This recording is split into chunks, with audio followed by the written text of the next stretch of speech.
Bienvenue à ce JLF, Jésus l'a fait, Jésus le fait pour moi. On veut rendre toute la gloire à notre Père Céleste, au Saint-Esprit, pour ce jour glorieux qui nous donne de vivre. Et nous avons vraiment la joie d'accueillir notre frère. Je vais lui laisser la parole le temps qu'il se présente pour qu'il puisse partager avec vous ce que Christ a fait de glorieux dans sa vie. Amen. Merci Myram. Alors pour ceux qui ne connaissent pas, je suis Jacques Cyril.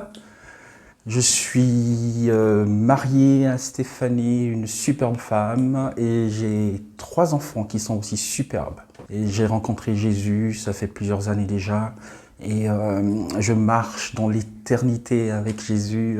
Je suis heureux de vous partager ce témoignage de ce que Jésus est, de ce qu'il a fait pour moi, de ce que j'étais, et jusqu'à présent, je vis avec lui. Amen, gloire à Jésus-Christ. On a hâte d'entendre la suite. Oui. Donc je te laisse la parole. Alors je disais oui, alors que je connais. Moi je pense que c'est le Seigneur qui m'a pris de ce que j'étais. J'étais quelqu'un qui était, je veux dire, dans le monde, perdu. Tout était axé dans tout ce qui est performance, tout ce qui est intelligence. J'ai connu le Seigneur très tôt, de ce qu'il était, mais je n'avais pas rencontré encore le Père. Je ne savais pas qui était le Père, qui était le Dieu. Vous savez, dans la Bible, il est écrit, je pense que c'est dans Jean chapitre 17, verset 3, il est écrit « Or la vie éternelle, c'est qu'ils te connaissent, toi le seul vrai Dieu, et le seul que tu as envoyé, Jésus-Christ. » Alors, si vous voulez, quand j'ai connu le Seigneur, je vis comme dans l'éternité. C'est la vie éternelle, on se sent bien. Et c'est vrai que l'éternité, c'est peut-être un mot qui peut nous sembler très difficile. C'est quoi l'éternité? Pour moi, l'éternité, c'est comme si on est dans un convoi présidentiel, sinon royal, puisqu'on sert le roi et on y va, les feux rouges ne nous arrêtent plus, on est en sécurité. On dit, mais tiens, mais regardez, celui-ci, il est avec le président. Ben oui, voilà, on est avec le roi et on est glorieux de vie en vie, de jour après jour, on passe des moments magnifiques avec le Seigneur, et c'est ce que je vis avec le Seigneur. Alors donc, si vous voulez, je suis né d'une famille chrétienne. Mon père, donc Papa Jacques, pour ceux qui le connaissent, quand je suis né, j'ai baigné dans le Seigneur. Mais un jour dans ma vie, si vous voulez, j'ai fait comme tout le monde. C'est une forme de mouvance. Je suis allé prendre mon baptême parce que tout le monde y allait. J'avais peut-être 14 ou 15 ans. Et plus tard, quand je suis allé en Afrique du Sud pour mes études, et là-bas sur place, j'ai été saisi, moi personnellement, sans que quelqu'un ne me pousse. J'ai été saisi par... Je pense que j'ai reçu le Saint-Esprit. J'ai été touché par le Seigneur. Et il s'est révélé à moi. Pourquoi je dis qu'il s'est révélé à moi? Parce que je pense qu'en moi, j'avais les caractéristiques que le Seigneur avait posées déjà en moi pour que, en entendant sa parole, que je sois touché par ce qu'il allait me dire. Et j'ai reçu le Seigneur comme Seigneur et Sauveur à ce moment-là. Et depuis, je vis comme dans une éternité, dans la joie. Et alors finalement, qu'est-ce que je peux vous dire? Et pour celui qui veut vivre ce que j'ai vécu, je vais par des mots simples, sinon par la Bible que j'ai ici, vous dire, selon moi, qui est Dieu? Et selon la Bible, parce que je veux dire, qui est Dieu finalement?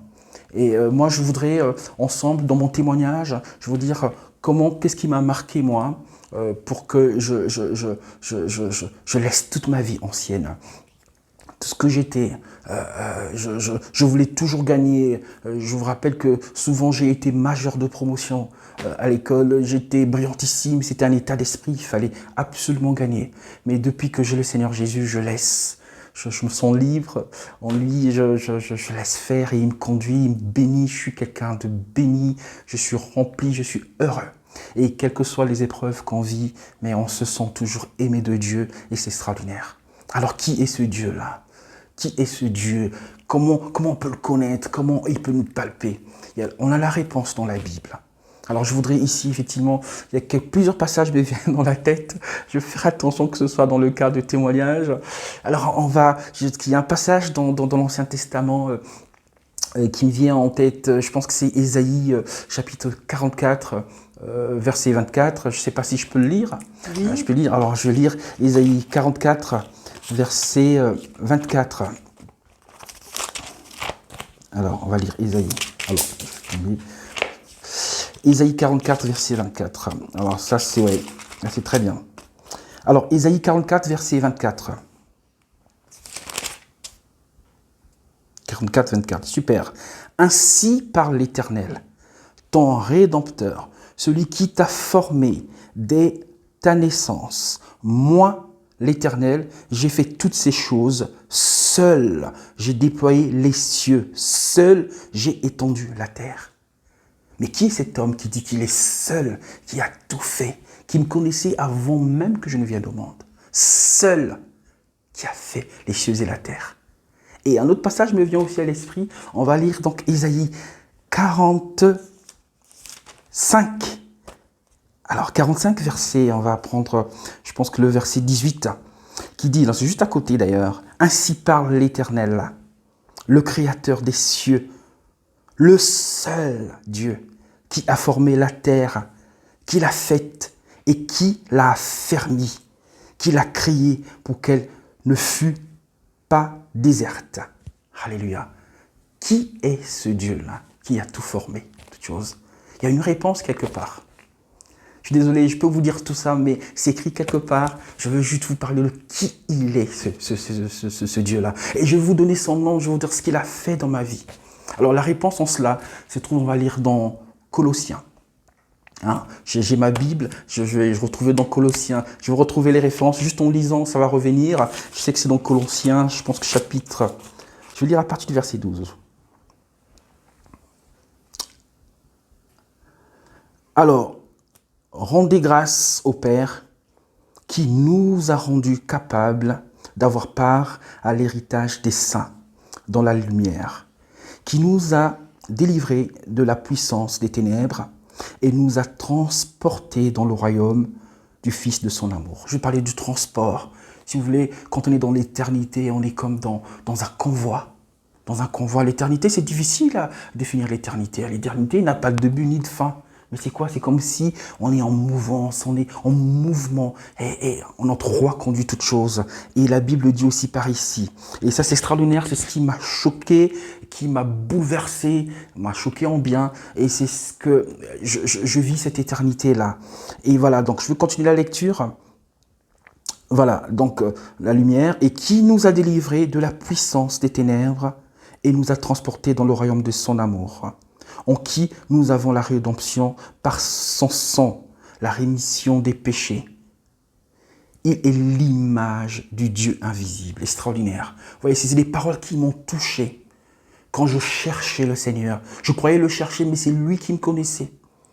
Cette parole, cette partie qui dit « Il est l'image du Dieu invisible », ça me bouleverse énormément. Regardez-moi, quand je regarde quand vous me regardez là, vous voyez mon image. Donc, mon image, c'est bien moi, Jacques Cyril. On dit ici qu'il est l'image du Dieu invisible. Ça veut dire que dans l'image que vous voyez là, vous voyez Dieu. Mais qui est-il? Enfin, continuez encore de le lire. En fait, c'est cette révélation qui fait que moi, je sois chrétien. C'est pour ça que je vais prendre le temps, tout simplement, de vous expliquer qui il est, ce Dieu-là. On est d'accord, quand devant un miroir, quand vous vous regardez pas un cabri. Quand je me regarde moi, je ne regarde pas un oiseau, je regarde Jacques Cyril. Mais s'il est l'image du Dieu, mais qui est-il, cet homme? Alors, je vais vous donner son nom pour vous dire qui il est, pourquoi lui, il a transformé ma vie. Parce que j'ai su qui il était. Et ça, c'est une clé importante. Il est le premier de toute la création, car en lui ont été créées toutes choses qui sont dans les cieux et sur la terre, les invisibles, les trônes, les dignités, domination, autorité. On est dans le Nouveau Testament. Dans l'Ancien Testament, on a parlé du Dieu qui était l'Éternel, qui avait créé toutes choses. Les choses ont été faites par lui. Mais jusqu'à présent, on ne sait pas qui il est, quel est son nom. Et quand j'ai eu cette révélation, je vais vous dire encore, on va lire, on va voir qui il est, cet homme-là, qui change les vies quand on sait qui il est, quand on le connaît, quand il se révèle à nous. Ce Dieu-là, mon Dieu. Je vais vous donner son nom. On va continuer à lire et c'est bientôt fini. Car en lui ont été créées toutes choses qui sont dans les cieux et sur la terre, les invisibles, les visibles et les invisibles, les trônes, les dignités, les dominations, les autorités. Tout a été créé par lui et pour lui. Il est avant toute chose, et toute chose subsiste en lui. Il est la tête du corps de l'Église. Il est le commencement, le premier-né d'entre les morts, afin d'être en tout le premier.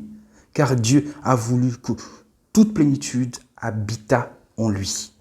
Il a voulu par lui réconcilier tout avec lui-même, tant ce qui est sur la terre, tant ce qui est dans les cieux, en faisant la paix avec lui par le sang de sa voix.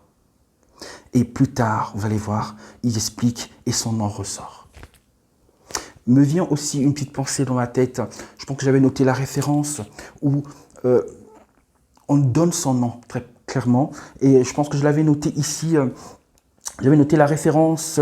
On va lire dans 2 Corinthiens et je vais vous donner son nom. C'est bien ça, c'est dans 2 Corinthiens et son nom. Dans 2 Corinthiens chapitre 5. Ah, ça c'est super, alléluia.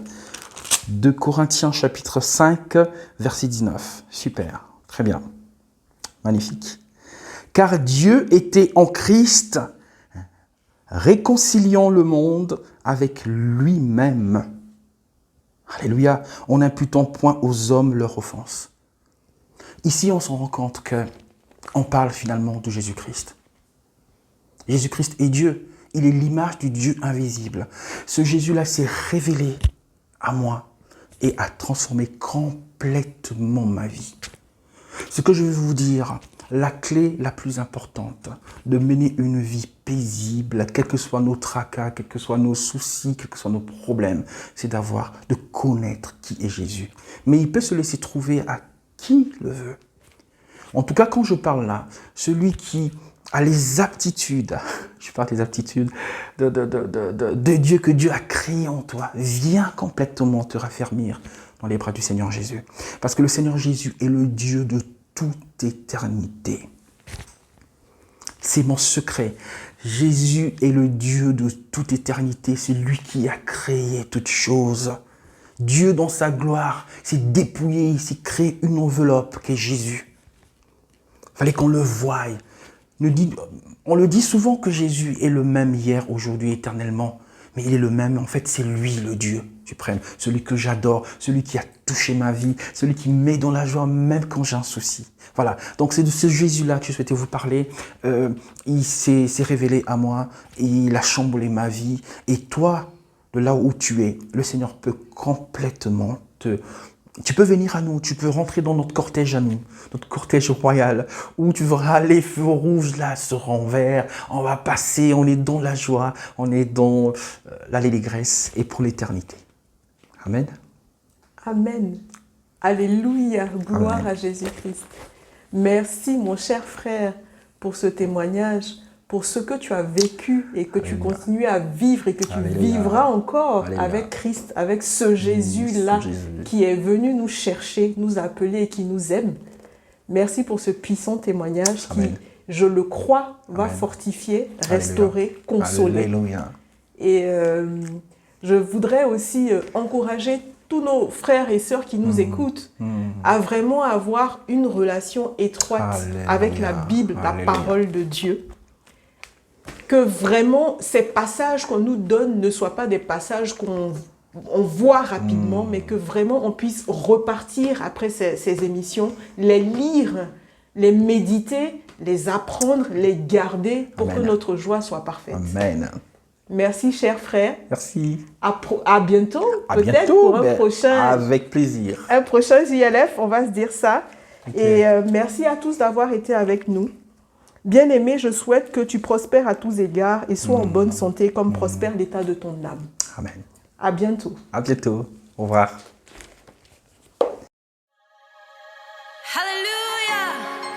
Le châtiment qui nous donne la paix est tombé sur toi, Jésus. Mais c'est par tes meurtrissures que nous sommes guéris. Quand les épreuves m'accablent, je pourrais t'oublier, mais je choisis de prier. Quand les épreuves